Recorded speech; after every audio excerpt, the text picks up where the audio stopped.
Hello dear students, friends and English literature में interest रखने वाले सभी ऐसे प्रतिभागी जो नेट सेट या व्यापम की परीक्षाएं उत्तीर्ण करने का मन बना रहे हैं। आज इस छोटे से वीडियो क्लास में मैं आपको ऐसी बात बताने जा रहा हूं जो किसी की लाइफ को कैसे बर्बाद कर सकती है। आपने कहावत सुनी होगी कि वहम की कोई दवा नहीं होती। जिस व्यक्ति के अंदर वहम या शक उत्पन्न हो गई उसका अंत कभी नहीं होता, उसकी परिणति खराब ही होती है। तो विलियम शेक्सपियर ने एक नाटक लिखा है जिसका नाम है ओथेलो। उस पे भारत में मूवी भी बनी है, हिंदी फिल्म है ओंकारा। वो विलियम शेक्सपियर की ही ओथेलो पर आधारित है। इससे पहले कि मैं कहानी कहूँ, एक बात अवश्य है कि विलियम शेक्सपियर का नाम पूरी दुनिया भर में आदर और सम्मान के साथ लिया जाता है, लेकिन बहुत कम ऐसे लोग हैं जो उनके नाम का सही उच्चारण करते हैं। सही प्रोनंसिएशन शेक्सपियर है, लेकिन लोग शेक्सपियर कहते हैं। सेक्स की स्पेलिंग ऐसी एक्स होती है जिसका मीनिंग अलग होता है। शेक्सपियर की स्पेलिंग में SHAKESPEARE होता है। SHAKES उनकी स्पेलिंग है जिसको शेक्स कहते हैं, न कि सेक्स। तो शेक्सपियर ने 37 नाटक लिखे, 154 सोनेट्स लिखे। 37 नाटक में 5 ट्रेजेडी हैं, कुछ ट्रेजी कॉमेडी हैं और कुछ कॉमेडी हैं। ट्रेजेडी मीन्स जो दुखांत नाटक है जिसमें खून खराबा होता है, मर्डर होती है, हत्या होती है, उनमें ओथेलो भी एक है। ओथेलो का जो नाटक का हीरो ओथेलो ही है। ये नाम पर ही टाइटल है। जैसे कि शेक्सपियर का एक और नाटक है हैमलेट, तो हैमलेट एक लड़के का नाम है और हैमलेट ही उस हैमलेट नाम का एक नाटक भी है, उसी पर है। तो हीरो के नाम पर ये नाटक है ओथेलो। ये एक क्रिश्चियन मूर है, हबशी ब्लैक है। तो ब्लैक जो निग्रो है उसका प्यार हो जाता है डेस्डिमोना से। डेस्डिमोना नाम की एक लड़की होती है जो एक ड्यूक, जो लड़की होती है वो ब्रेवेंजियो की लड़की होती है। उससे प्यार हो जाता है और गुपचुप तरीके से वो दोनों शादी कर लेते हैं। उसके जो डेस्डिमोना के पीछे पड़ा है वो रोड्रिगो पड़ा है। रोड्रिगो को जब पता चलता है कि ओथेलो जो हबशी है, मूर है, निग्रो है, गुपचुप शादी कर ली है, क्योंकि वो एक वीर है, बहादुर है, पराक्रमी योद्धा है, सोल्जर है। साइप्रस के मैदान में वो एक जनरल है फौज में। शादी कर लेता है गुपचुप तरीके से। रोड्रिगो और उसके लोग जाकर के शिकायत कर देते हैं डेस्डिमोना के पिताजी से। डेस्डिमोना जो वहाँ का ड्यूक है उस तक शिकायत ले जाते हैं। शिकायत में कोई ज़्यादा सज़ा नहीं होती है। ओथेलो का फेवर कर लेते हैं, मामला सुलट जाता है, क्योंकि ओथेलो एक जिम्मेदार व्यक्ति है, एक फ़ौज का सोल्जर है। साइप्रस के मैदान में उसको बोल दिया जाता है कि अपना कर्तव्य निर्वहन करो। जब तक वो साइप्रस के मैदान में रणक्षेत्र में रहता है तब तक उसको देखरेख के लिए एमिलिया को केयर टेकर बना दिया जाता है। एमिलिया एक लेडी है जिसके पति का नाम यागो है। कुछ दिनों तक एमिलिया उसका पालन पोषण करती है, देखरेख करती है, और इस बीच यागो षड्यंत्र करता है ओथेलो और डेस्डिमोना के खिलाफ। एमिलिया एक अच्छी लेडीज है, अच्छी वुमेन है। जितनी वो अच्छी है उतना ही उसका पति खराब है, यागो। यागो रोड्रिगो को बार बार उकसाता है कि तू तब तक चैन की सांस मत लेना जब तक तू इससे छीन न ले डेस्डिमोना को। तो रोड्रिगो और यागो और उसकी टीम षड्यंत्र रचती है। कुछ समय के बाद साइप्रस में कमरा अलॉट हो जाता है और ओथेलो ले जाता है डेस्डिमोना को। वहाँ भी केयर टेकर के रूप में एमिलिया रहती है। जब तक वो अपनी ड्यूटी परफॉर्म करता है तब तक एमिलिया के साथ रहती है, और वक्त मौके पर वो उससे मिलता जुलता रहता है, पति। यहाँ पर ये बता दूं कि जो यागो रोल करता है वो कई चीज़ें अपने जेहन में जमाए हुए है।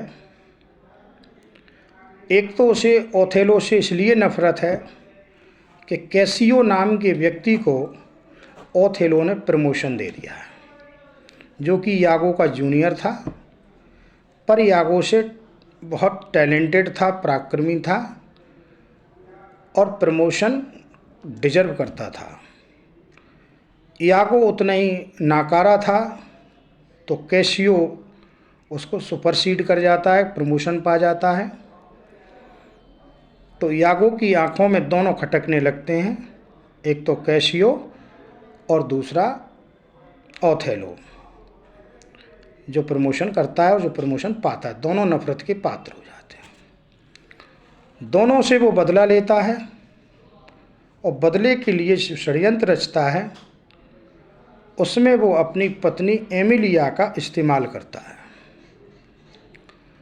एमिलिया का इस्तेमाल इस हद तक करता है कि वो दोनों से बदला लेने में कामयाब हो जाता है।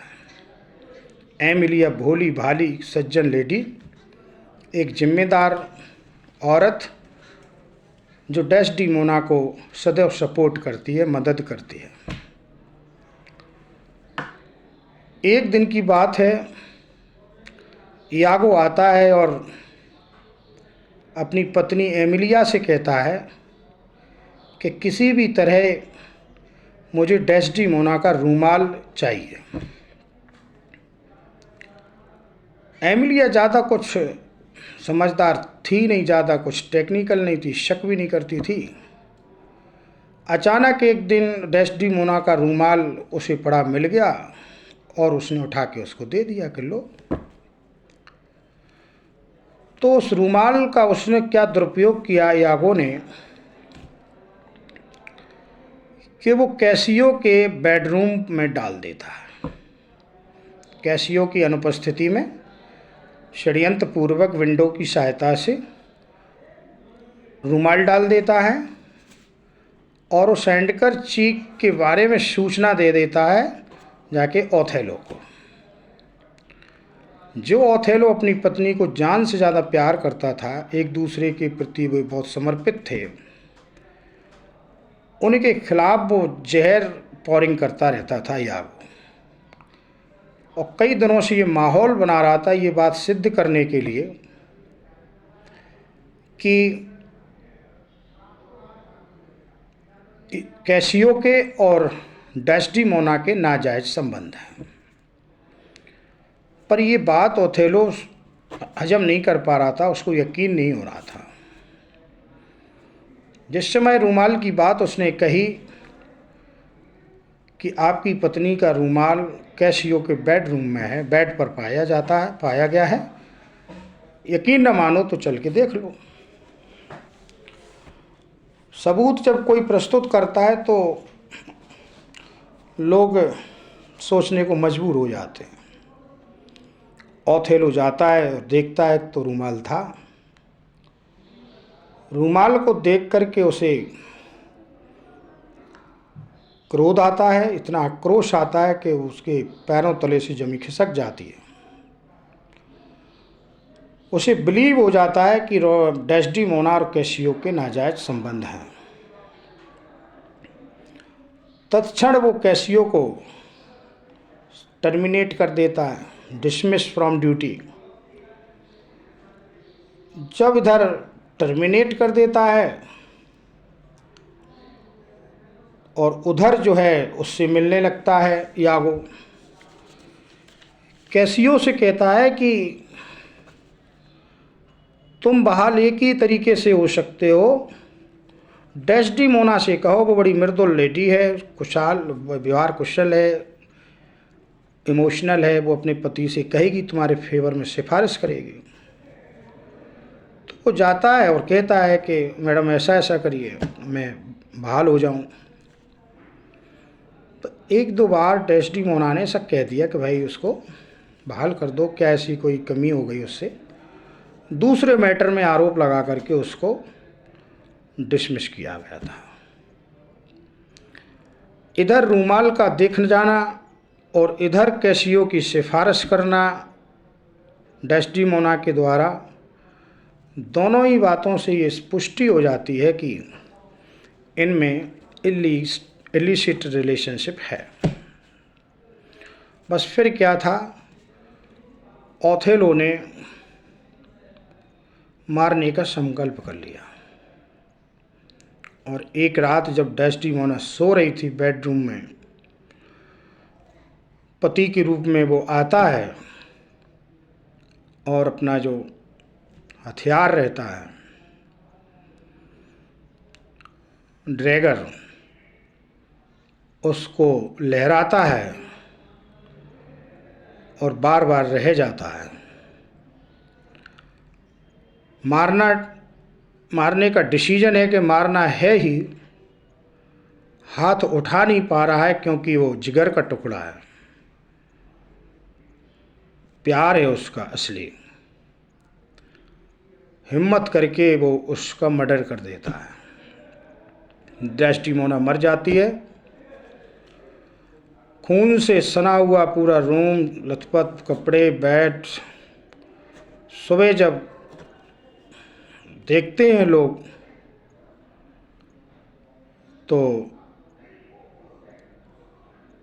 इकट्ठे होते हैं कैसियो, यागो। एमिलिया आती है। एमिलिया ने पूछा कि ये क्या हुआ। ओथेलो कहता है मैंने इसको मार दिया बेवफाई के कारण। बोले कैसी बेवफाई। बोले ऐसी बेवफाई कि इसके कैसियो के साथ संबंध थे और कैसियो से मिलने गई थी और ये रूमाल वहाँ पर उसके बेड पर पड़ा मिला था।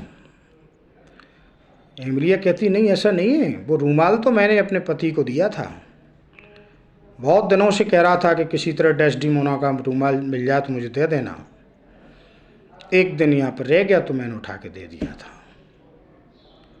बस फिर क्या था, लोग कहते हैं ना कि राजा ऐसे पछताना जैसे राजा, वो लोग कहते हैं कि ऐसे पछताओगे जैसे राजा बाज मार के पछताया था। ओथेलो भी उसी तरह पछताता है, प्रायश्चित करता है। अब देर हो चुकी है काफ़ी, अब कुछ हो नहीं सकता इसके अलावा कि अब सुसाइड करे। वो स्वयं को कटार भोंक लेता है और स्वयं का भी जीवन खत्म कर लेता है। यागो भी मारा जाता है कैसियो के द्वारा और यहीं पर नाटक का अंत हो जाता है। छोटी सी घटना जो रूमाल से वहम उत्पन्न हुआ, ये अकेला विलियम शेक्सपियर के नाटक तक सीमित नहीं है। हमारे समाज में, देश और दुनिया में ऐसी कई चीज़ें हैं जो वहम को जन्म देती हैं और वहम का जब कोई इलाज है ही नहीं तो वो खराब परिणति तक पहुंचा देती है स्थिति को। तो ये एक सीख लेने के लिए भी इस नाटक में बहुत सारी बातें हैं। धन्यवाद।